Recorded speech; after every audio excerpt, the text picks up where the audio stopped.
Hey guys, welcome back to my channel. So it has been, I was gonna say a minute, but it's actually been months since I filmed. The summer has just been so crazy. I feel like, you know, the past year with everything going on and everyone being kind of stuck inside, now that we've been able to do a few more things, you know, we've been like trying to make up for lost time, which is great and everything, but I just haven't had literally a day to just sit down and film. I've been reading over the past few months, but I haven't had time to just like sit down, think about what I want to film for you guys, like prep the video and then sit down and film.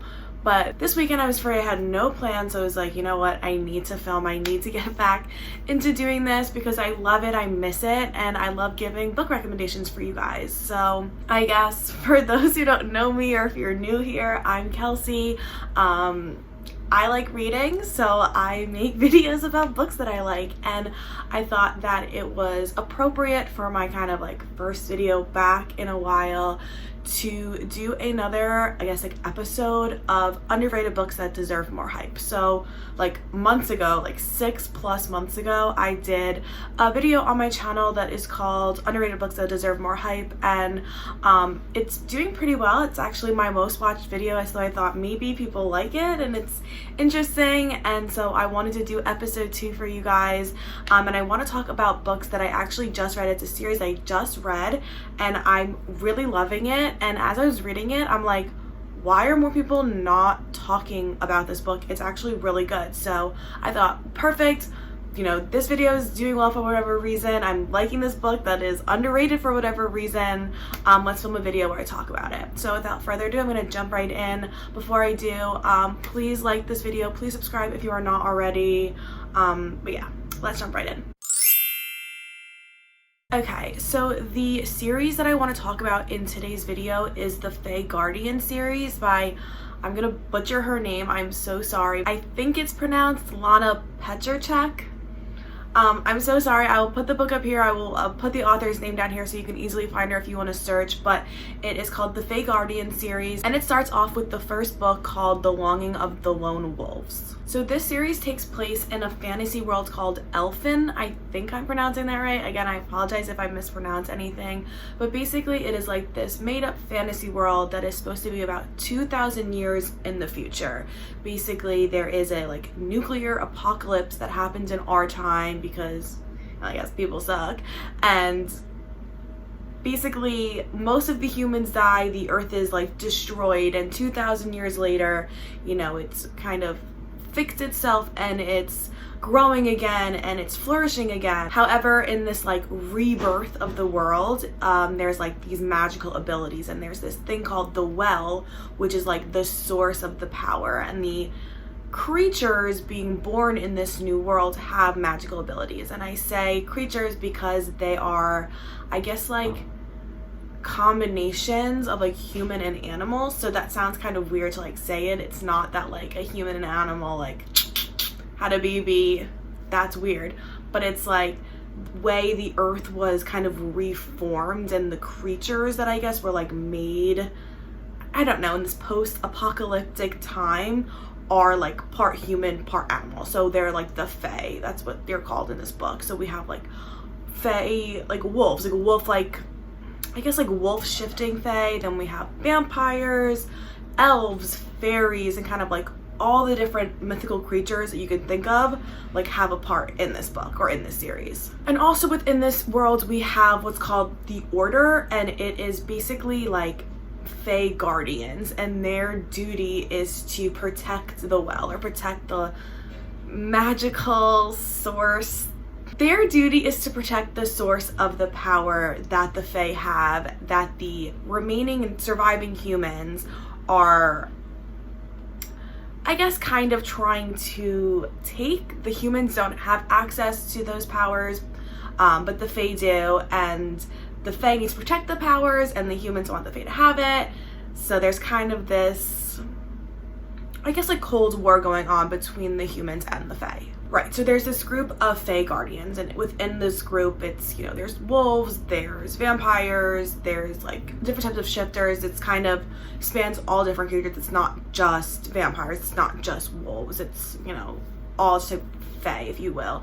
And each book in this series, so the Fae Guardians series, each book focuses on a different member of the Guardians. So, you know, in our first book we follow Rush, in the second book we follow Thorn, etc., etc.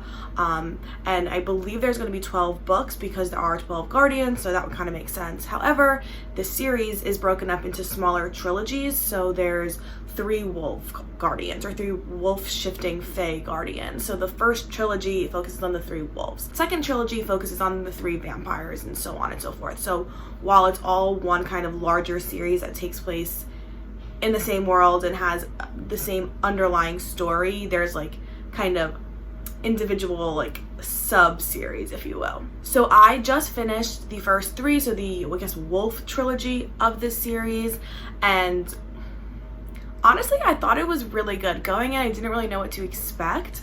I haven't really heard anything about it. None of the, I guess, like booktubers that I watch have really talked about it, or I haven't heard anything. But it just like popped up on, I think it popped up maybe as an Instagram ad. I'm honestly not sure, I don't remember. But something about it caught my, well, not something, I know exactly what about it caught my eye. It was like positioned as a Beauty and the Beast retelling, Court of Thorns and Roses, Witcher-esque type things. And I was like, check, check, check. Those all sound great. So I downloaded the first book onto my Kindle and I finished it in about 48 hours. Then I read the second book in about 48 hours. And then I read the third book in about 24 hours. So yeah, clearly I think they're really good. However, for this video, I'm just going to focus in and kind of talk about that first book in the, I guess, original trilogy, because I don't want to give anything away if I talk about the second and third book. So yeah, I'll give you guys a little background just so you kind of understand what it's about and kind of decide for yourself if it interests you. So the first book is called The Longing of the Lone Wolves, and this is a Beauty and the Beast retelling. I would actually kind of say that all 3 books are a Beauty and the Beast retelling, or like inspired by Beauty and the Beast, because there's like this wolf shifting Fae and he's like, you know, he can be all like asshole-ish and like kind of like a dick, and he turns into a beast literally. And then we have our strong-willed, you know, righteous female protagonist who is like the beauty. So anyway, in this book we follow our 2 main characters, Rush and Clark. Clark is the female protagonist, and she is from, I guess, like the pre-apocalyptic human world, and basically she gets like frozen and wakes up like 2,000 years later, and she wakes up in this unfamiliar just like Fae world where she has no idea what's going on. And she's like, why are my clothes all like shredded and a mess? Why is my jewelry all rusted? Like, obviously time has passed, but she's been, I guess, like asleep essentially the entire time. On the other hand, we have our main male protagonist, Rush, and he is, as I said, one of the Fae Guardians. However, like 50 somewhat years ago, he was cursed for doing something against the rules. I'm not going to get into it, but he was cursed, and basically his curse makes it so that nobody can see him, nobody can hear him, nobody can touch him, except, you know, no surprise here, except for Clark. So Clark wakes up and she's the only one that can see him, and they're all like, why can you see me when nobody else can? And then they realize that she also has these magical abilities from, you know, the well or whatever they call it, even though she's human and she's not supposed to be able to have these powers. So when Rush discovers that she does have these abilities, he plans to take her to the Order as basically a bargaining chip to lift his curse. So, you know, he's like, here is this, like, you know, rare or human that has these abilities when she's not supposed to. I'm bringing her to you as like a sign of good faith, so lift my curse so that people can see me, people can hear me. Like, I have family and they all think I'm dead, and I want to like kind of like have my life back. However, when Rush is taking Clark to the Order and they're kind of traveling around and fighting all the magical creatures on the way, spending some time together, they realize,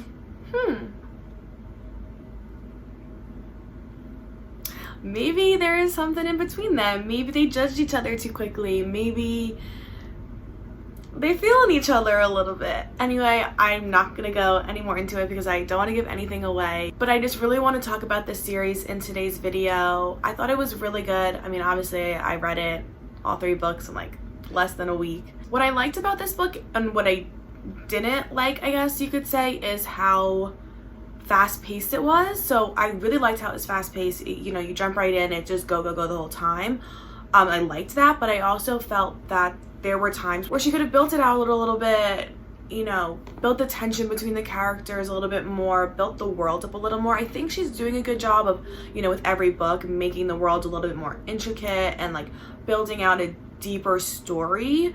However, because each book focuses on a different, I guess, like main character set, the like slow burn between the characters isn't like as slow as I would want it. Like I was telling my roommate, like, you know, we're getting to this book and it's like whoa, and it's like, for lack of a better phrase, like slow down, like make me want it a little bit more. Like, don't just give it to me, like make me want it. Like, that's such a bad way to put it, but it's just the words that I'm gonna use because I just can't think of a better way to phrase it. But I think that's just the nature of the fact that she wants to like get through the relationships in each book, that she doesn't have 2-3 books to kind of build it up. She needs to like get there by the end of the book. So, you know, it's good and it's bad, but I guess it's understandable. So my rating for this book is a 4.5 out of 5. I actually really liked the third book the best. I just thought that the main characters' stories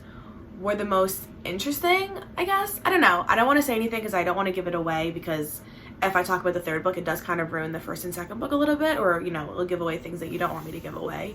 But yeah, I thought they were really good. 4.5 out of 5. Not perfect, as I mentioned. There was a few things that, like, if I was being nitpicky, that I would change, but hey, not every book is gonna be perfect, I guess. But yeah, I would say if you are a fan of Sarah J. Maas, if you like Danielle L. Jensen, if you like Jennifer L. Armentrout, or if you're a fan of like The Witcher, the show, I would highly recommend it. It kind of has elements of those types of stories in it that I mean, I personally really like. I like all of those things. So yeah, if you are a fan of any of those, I would highly recommend it. So that is all I have for the video today. I really just wanted to feature this series that I think deserves to be talked about more, and for whatever reason, just it's kind of a hidden gem. But yeah, let me know if you end up picking up this series, what you think of it, if you like it as much as I did, or if maybe it just wasn't there for you. That's okay too.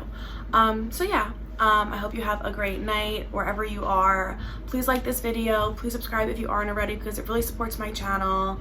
But yeah, I will see you guys in my next video. Bye.